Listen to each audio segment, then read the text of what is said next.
In this video, I am going to lay out a way that you can go through the entire Maths grade 12 syllabus in just a matter of 24 hours.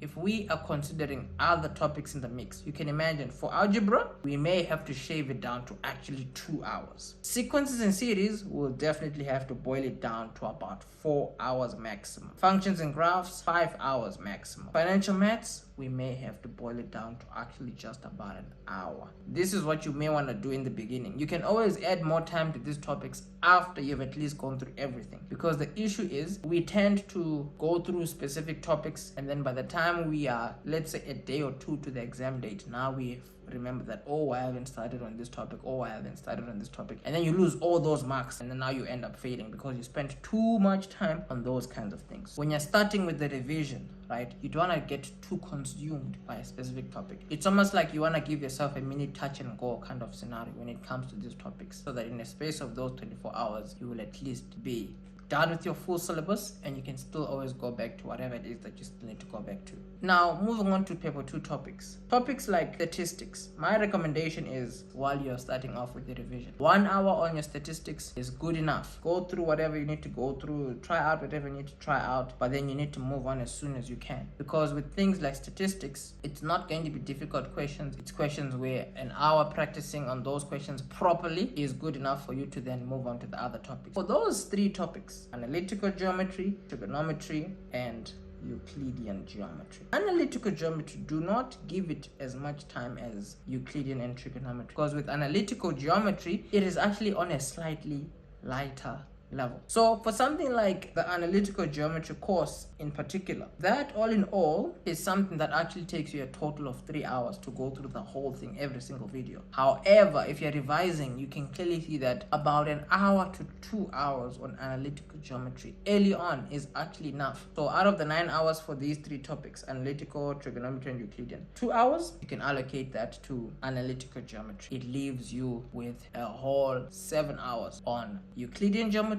and trigonometry. These you may want to split it up in the middle, which is going to give you 3.5 hours for trigonometry, 3.5 hours for Euclidean geometry. So the layout, for example, for something like trigonometry, you may want to be working on proving identities, simplifying trigonometry identities, general solution questions that will be working on diagrams, questions that will be working on trigonometry functions, and then lastly your 3D and your 2D triangles. Don't spend too long on one specific thing, because early on within this 24 hours you want to make sure that you at least find yourself touching all these different topics. For Euclidean geometry, as we said, 3.5 hours on that also is relatively okay. Now, the kinds of Euclidean geometry questions that you're going to be working on: level 2 questions, level 3 questions, level 4 questions. Early on you can try and avoid your level 6 to 5 questions if it's not your cup of tea, because the idea is with Euclidean geometry, they are definitely those specific questions that anyone can at least always answer. Now, you want to find yourself bumping into those kinds of questions as often as you can. All these topics laid out, that's going to give you a total of 24 hours in the beginning when you're starting off with your revision. Now, you could literally always just double down on all this if you want and extend it to 48 hours. Then you should be prepared to, for example, spend something like 4 hours daily, because if you're going to spend 4 hours daily on your mathematics, that's roughly 4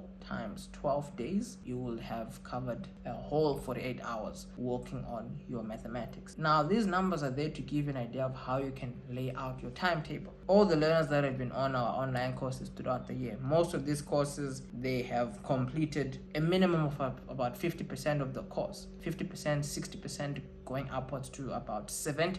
In a space of 24 hours, all this work is work that will be cleaned up. So on your side, if it's a matter of hopping onto the online courses, the good news is you will be finding yourself in a position where there are certain questions where you will look at, you will automatically just see, oh wait, I understand this question, and you'll be able to move on. So if you're looking at the pay setter, where it may say that you need to spend an hour on something, you may actually find yourself spending about 20 minutes on it, because it's already a topic that over the years or throughout the year, you have an idea of what's going on. So you may not necessarily find yourself spending a full hour on that specific portion of the work. You may actually just spend a fraction of the time. So these pace setters, they are from the online courses. The link to the online courses is in the description. For more videos like this, don't forget to subscribe, and I will catch you in the next video.